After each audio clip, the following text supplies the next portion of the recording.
ಏನು ಆನಂದ. ಪ್ರಜೆಗಳ ಬೆವರು ಬಿದ್ದಲ್ಲಿ ನನ್ನದಾಗಿರುವ ರಕ್ತವನ್ನ ಸೂಸಿ ಪ್ರಜೆಗಳನ್ನ ಕಾಪಾಡಿಕೊಂಡು ಬಂದವ ನಾನಾಗಿದ್ದೇನೆ. ಪ್ರವೇಶ ಆದ ಕ್ಷಣವೇ ಪ್ರಜೆಗಳೆಲ್ಲ ಎದ್ದು ನಿಂತು ಕರವನ್ನ ಜೋಡಿಸಿ ಶಿರವನ್ನ ಬಾಗಿಸಿ ಮಹಾರಾಜನಿಗೆ ಜಯವಾಗಲಿ ಎನ್ನುವಂತ ಜಯಘೋಷವನ್ನು ಅರ್ಪಿಸುತ್ತಾ ಇದ್ದಾರೆ. ಇದನ್ನ ಕಂಡಾಗ ಮನಸ್ಸಿಗೆ ಸಂತೋಷವೇ ಸಂತೋಷ. ರಾಜನಾದವ ಪ್ರಜೆಗಳನ್ನ ಯಾವ ರೀತಿಯಲ್ಲಿ ನೋಡಿಕೊಂಡು ಬರಬೇಕು ಅದೇ ರೀತಿಯಾಗಿ ಪ್ರಜೆಗಳನ್ನ ಆಡಿಕೊಂಡು ಬಂದವ ನಾನಾಗಿದ್ದೇನೆ. ಇಲ್ಲಿ ಅಧಿಕಾರ ಒಡೆಯಿಸುವ ಮುನ್ನೆ ಪಟ್ಟ ಏರುವ ಮುಂಚಿತವಾಗಿ ಕುಲವತಿಯಾದ ಹೆಣ್ಣುವರುಗಳನ್ನ ಮದುವೆಯಾದವ ನಾನಾಗಿದ್ದೇನೆ. ನನ್ನ ದಾಂಪತ್ಯ ಜೀವನದಲ್ಲಿ ಒಂದು ಹೆಣ್ಣು ಮಗುವಿಗೆ ತಂದೆ ತಾಯಿ ಎನಿಸಿಕೊಂಡವರು ನಾವಾಗಿದ್ದೇವೆ. ಹುಟ್ಟಿರುವಂತಹ ಮಗುವಿಗೆ ಶಿವೆ ಎನ್ನುವ ಹೆಸರನ್ನು ಇರಿಸಿದವ ನಾನಾಗಿದ್ದೇನೆ. 5 ವರ್ಷ ತುಂಬಿದ ಬಳಿಕ ಗುರುಕುಲವನ್ನ ಸೇರಿಸಿ 4 ವೇದ 6 ಶಾಸ್ತ್ರ 18 ಪುರಾಣ 24 ತತ್ವ 64 ವಿದ್ಯೆಗಳಲ್ಲಿ ನನ್ನ ಮಗಳು ಪಾರಂಗತಳಾಗಿದ್ದಾಳೆ. ಇವಳ ನನ್ನ ಮಗಳ ಬಾಳ ಭವಿಷ್ಯತ್ತಿನ ಬಗ್ಗೆ ನಾನು ಯೋಚನೆ ಮಾಡುತ್ತಾ ಇರುವುದು. 16 ವರ್ಷಕ್ಕೆ ನನ್ನ ಮಗಳು ಕಾಲಿರಿಸಿದ್ದಾಳೆ. ತಂದೆಯಾದವನ ಕರ್ತವ್ಯ ಯೋಗ್ಯ ವರನನ್ನ ನೋಡಿ ಮದುವೆ ಮಾಡಿಸಬೇಕಾದ ತಂದೆಯಾದವನ ಕರ್ತವ್ಯ ಅಲ್ವೇ? ಅದೇ ನಿರೀಕ್ಷೆಯಲ್ಲಿ ಇದ್ದವ ನಾನು. ಯಾರು ನನ್ನನ್ನು ನೋಡಬೇಕೆನ್ನುವ ಉದ್ದೇಶದಿಂದ ಇತ್ತ ಬರುತ್ತಾ ಇದ್ದಾರಂತೆ. ಯಾರು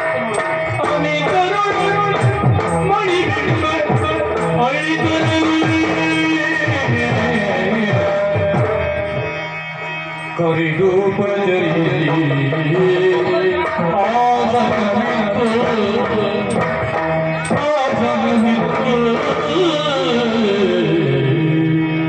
ನಮಸ್ಕರಿಸಿಕೊಂಡೆ.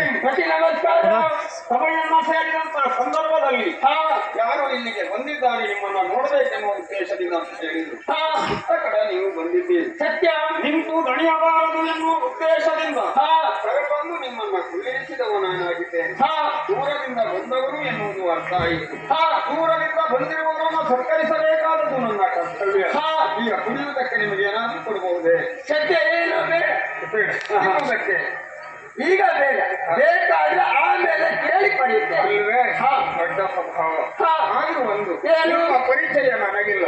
ನಿಮ್ಮಲ್ಲೇ ಒಂದು ಮಾತು ಕೇಳಬೇಕೆನ್ನುವಂತ ಆಸೆ ನನಗಾಗುತ್ತಾ ಇದೆ. ನಿಮ್ಮ ಪರಿಚಯ ಇಲ್ಲದಿದ್ದ ಮೇಲೆ ನೀವು ಯಾರು, ಎಲ್ಲಿಂದ ಬಂದವರು, ಯಾವ ಉದ್ದೇಶದಿಂದ ಬಂದವರು, ನನ್ನನ್ನೇ ನೋಡ್ಬೇಕೆನ್ನುವ ಉದ್ದೇಶದಿಂದ ಬಂದರು, ಬೇರೆ ಎಲ್ಲಿಗಾದ್ರೂ ಹೋದವರು ಬಂದರು ಹೇಳ್ಬೇಕೆನ್ನುವಂತ ಆಸೆ ನನಗೆ.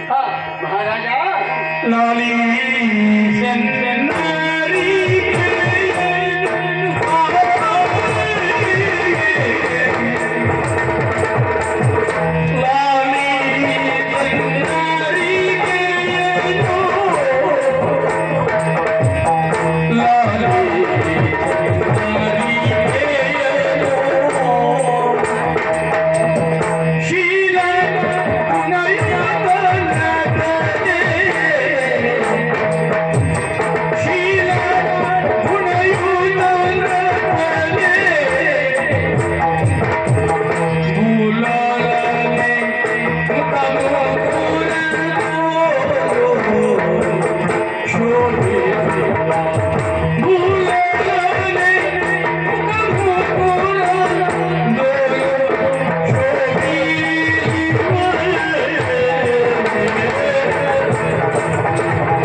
ತಿಳಿದುಕೊಳ್ತಾ ಇದ್ದೇನೆ. ಇಲ್ಲಿಯ ತನಕ ಬಂದಾಕ್ಷಣ ಯೋಗ್ಯ ರೀತಿ ನನ್ನನ್ನು ಸತ್ಕಾರ ಮಾಡಿದ್ದೀನಿ.